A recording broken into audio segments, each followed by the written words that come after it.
Alright, hey my besties.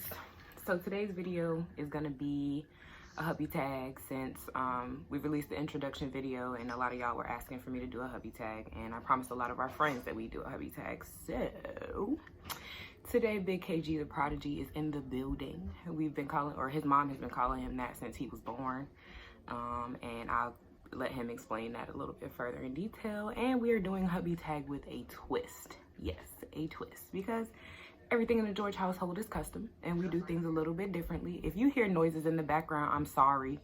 The Xbox is on, neighbors are upstairs arguing, babies next door, ours are asleep, so we're taking advantage of the free time. So yeah, without further ado, here he is.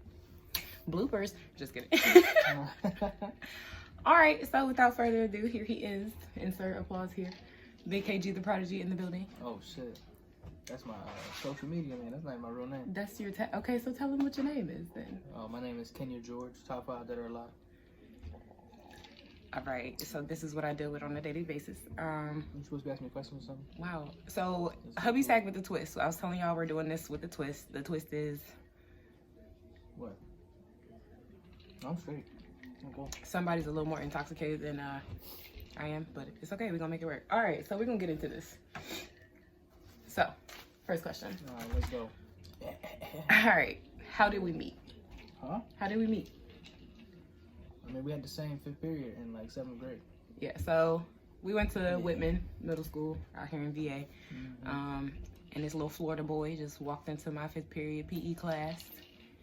Braces, swagged out, Echo from head to toe. Hey, chill.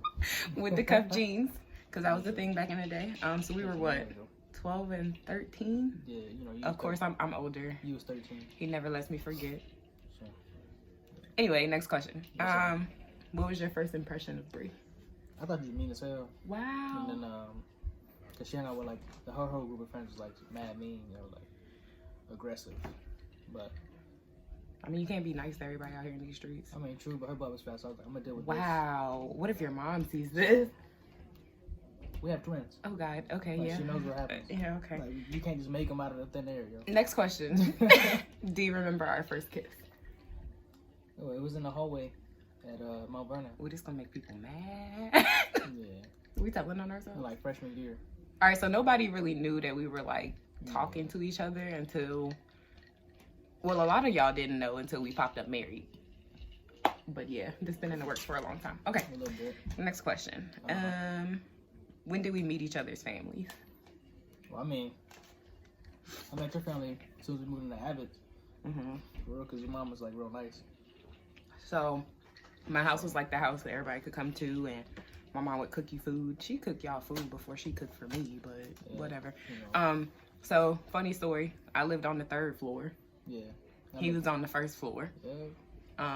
No, well, not initially. Initially, you were in a whole nother building, remember? Like, it was like a building over. Yeah. And then, like, I would never go ask if he could come outside. I would always send somebody else in the neighborhood to see if he could come outside. But somebody was always on punishment. So, yeah. Okay. My mom was strict. How and when did you know I was the one? I mean, what does that really mean? Because, like, when we was 15, I was like, you're going to have my children. But I didn't know he was going to be married and all that stuff. Like, I just kind of did it. Next. How long have we been together? Officially. Oh. Because unofficially is neither here nor there. We're not going to go there. Officially, so what is it, 2019? Yep.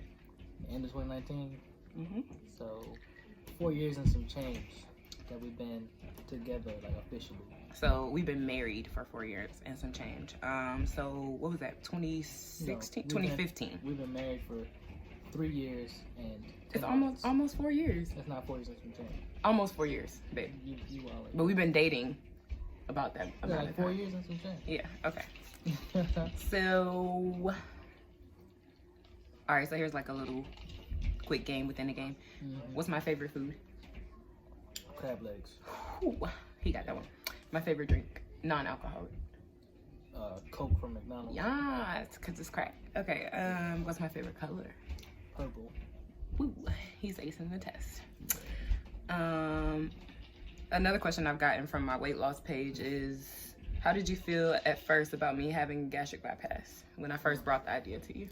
I supported it because we was talking, you know, about our future and everything, and she wanted to have children and, you know, be together for a while. You can't do that if you're dead, so, you know, we had to have a real talk, heart to heart. You know, I let her know, like, we can have these babies and everything, but you got to be able to be around with them and run around with them and do all these other things. And she already wanted to do it, so I just supported her.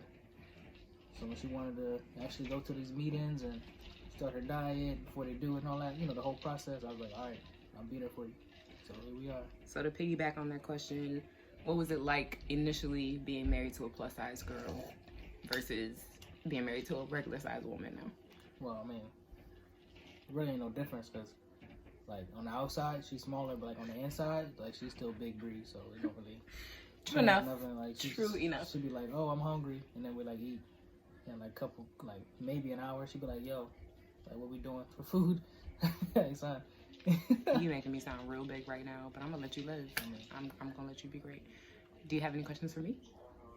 Nah. Wow. But, I mean... It is all about you. I would hope you know. All right, it is all about about you. Question, you know what I'm saying? What's my favorite food? Your favorite food? Which one? Like, No, all right, chicken nuggets. I do He love will chicken turn nuggets. into a chicken nugget one day. I do love I'm chicken strictly convinced. And let's see. Sausage, egg, and cheese McMuffins from McDonald's. I mean, those are pretty good. All right, so now we're just gonna put the whole story together. Okay. So initially we met at 12 and 13. We went to the same middle school, lived in the same neighborhood, had the same circle of friends. So it was really hard to like stay away from each other. Yeah. And I guess we never dated in high school. Nah, cause she was scared because of my mom. I wasn't afraid of her mom. It's his mom. It was just, I feel like neither one of us are the type of people where we like people in our business. So we were trying to keep it like real low key, but there were a lot of after school meetups, you know. I would wait for him to come down the history hallway, cause I knew he was coming and waiting for me. Yeah, that's true. What else? Every time he was single, I wasn't. And every time I was single, he wasn't. So it was like, the timing just was never right. Yeah. So then in like, 2015, I took my mom over to Hawaii. Ken was stationed there because he was in the military. And my aunt was living out there. So I took my mom to see my aunt. And as soon as I landed, I was like, hey, yo, I'm at the airport. Come meet us at this restaurant. My family will be there. He pulled up in the vet, flexing. So I was like, all right. I had to come in. And we had a real conversation. We spent, the first few nights together. Yeah. And hanging out, going on dates. And I told him, I was like, look, bruh, my lease is up next month. I can do one of two things. I said, I can renew my lease and stay there, you know, keep grinding. I was in school and working at the time. I was like, or I can just pack up my whole life and hop, skip, and a jump. I was moved to Hawaii. I sold everything in my apartment. I moved to Hawaii with 2 bags and $50 in my pocket. While we were there on vacation, I went and applied for a couple jobs. I ended up getting hired on with the Aloha Roadside, the tow truck company. So when I landed, I had a job, and we just went from there. Oh, you know, a lot of that was like part of what made me think there's gonna be something a little different than just like a regular relationship, because at the time I was like, okay, well, she coming over, she already got a job, she gonna be working, she not gonna be dependent on me and all that stuff. Because normally people see like service members, they see like dollar signs, like, oh, benefits and yada yada yada. But she already came, you know, she had a job, she had a place to stay, she had everything on her own already, so it was easy to kind of just like date her and not worry about like having to take care of her until it was time to do that. wow, I never heard you say that before. Well, there you go. Boom. Okay. So yeah, after I moved there, I was living with my aunt and my uncle. Ken was still doing his thing, going to work. And then a tragedy happened, and he had to come back to the States, or back home to the East Coast, and take care of some things. And I asked him if he wanted me to go with him, you know, just moral support. And he was like, nah, there's some things I need to handle on my own. Yeah. So he's here, and I get a phone call. I think it's him. Nah. It's his mom. This boy had gone home and told his mom he was ready to marry me, and she was like, well, wait a minute. Like, y'all way across the ocean. Like, no, we gotta slow this down. And she was like, Ken, are you sure? And he was like, yeah. I guess I was prepared to wait like another year, because that's what we had talked about. Yeah. We didn't really want to rush into anything, but he was like, nah, my mind is made up. If you want to do this, let's go. I mean, when you know you want to marry somebody, you just kind of do it. Like, especially at that time, I was looking at things and I was like, you never know what could happen, you know, because you could be gone, you know, the next day, and you just have all these things that you wanted to try to do. So I was just like, I already know I want to marry her. Ain't no point to just wait, you know. Whatever issues we had, we could just like work through them, or things that she had to do or things that I had to do, we could just kind of work through them together and get to pretty much, you know, where we are now. But I didn't think that waiting would have been good, because who knows what could happen. I could have got. No, we're not gonna say that or speak it into the universe. No. Anything could have happened. So I just went ahead and took advantage of the opportunity. So then he came back, and we didn't have a big wedding. We went to the courthouse with 12 of our closest friends. My brother flew over. His mom showed up, and she was like, no, we're gonna do this. We're gonna do it right, or as close to right as we could. Shout out my mama. And then his godmom came, so I was able to like bond with them. We had my mom on FaceTime, my dad, my grandma. So it was like we were surrounded by all the right people. Yeah, I forgot the vows. And he was nervous, y'all. So we're standing at the altar. The priest is like, okay, you ready? When we start, the ceremony starts. Ken is looking at me in my eyes, and I'm like, hey, you're supposed to be repeating your vows. Like, come on. Nah, I mean. So that's the first time I've actually seen him like nervous. Ken doesn't show like any emotion. He's the cool one in the group. Yeah. Nothing bothers him. Low key, that makes me mad, because I be looking for a ride sometimes. So let's fast forward a little bit.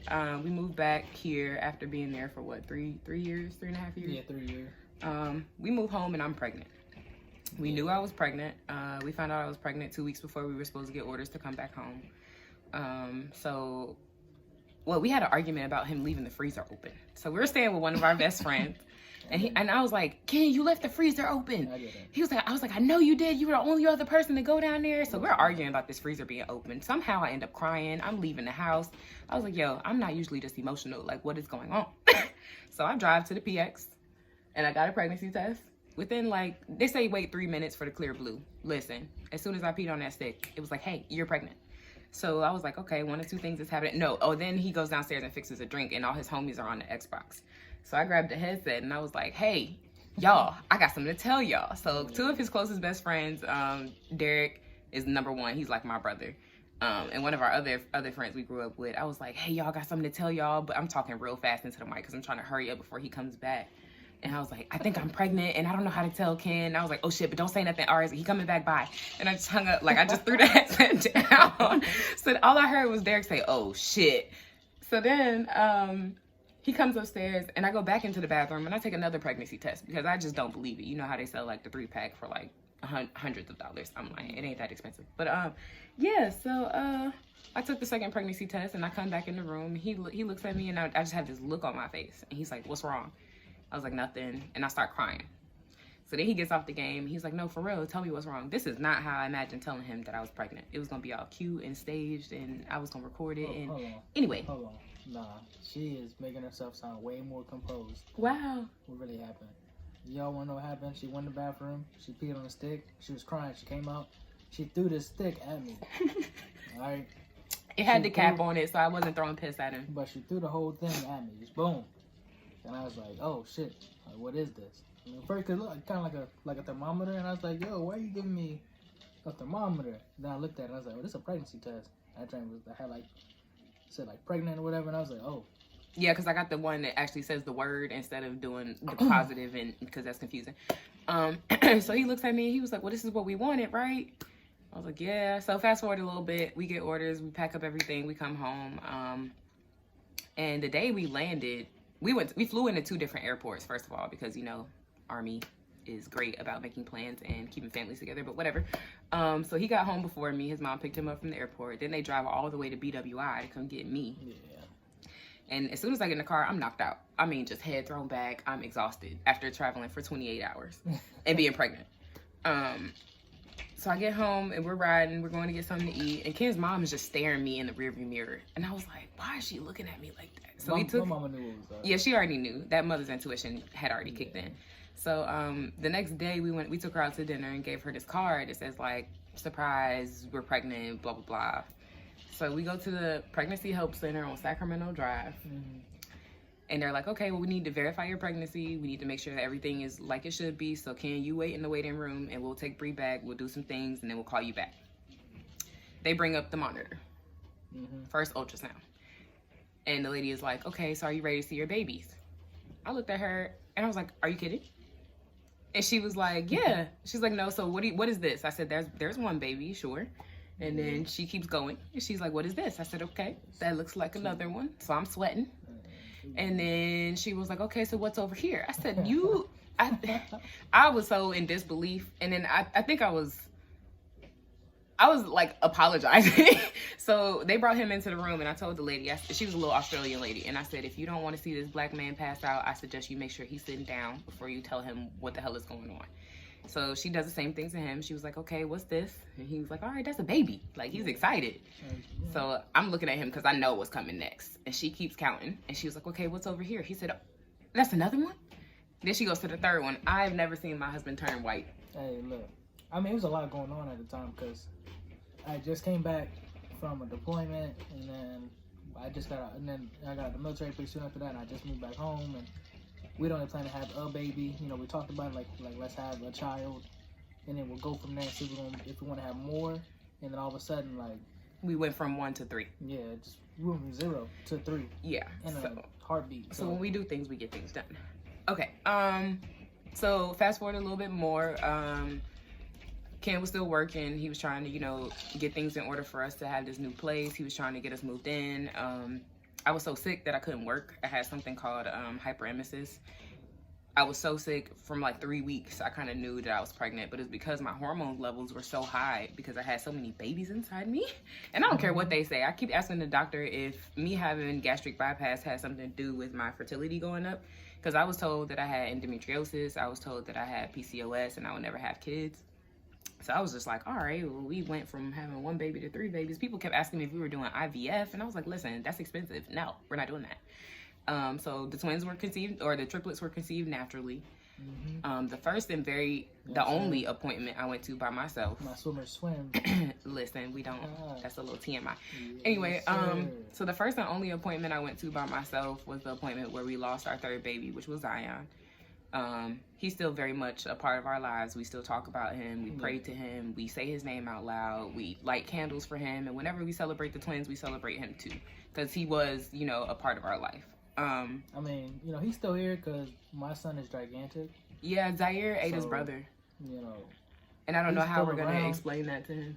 And like my son, he's like 3 different people at one time. It's crazy. I mean, he's already a Gemini, so yeah. So there's that. Zion is here. Yeah. But so the doctors told us that Zaire was growing so rapidly because he and Zion were in the same sack together.